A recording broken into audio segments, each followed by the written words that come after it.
బాధాకరం.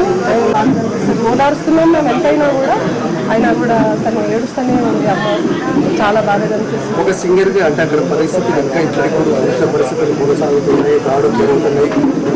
యావత్ భారతదేశానికంతా కూడా ఒక సింగర్కి ఎలాంటి మెసేజ్ ఇవ్వచ్చు? ఏం లేదండి, వాళ్ళకి మనం సపోర్ట్ కొట్టాలి. ఏమంటారు, గర్వంగా అనుకోవాలి, గర్వంగా ఫీల్ అవ్వాలి.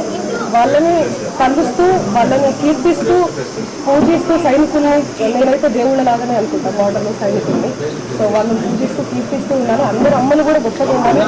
సైనికుల్ని బార్డర్ వరకు మన కోసం పంపించే వాళ్ళ అమ్మలందరికీ నేను రెండు చేతులకు నమస్కారం ఇస్తున్నాను. సో అందరూ ధైర్యంగా ఉండాలని శ్రీరామ్ నాయక్ కూడా ఒకటే కోరుకుంటాడు.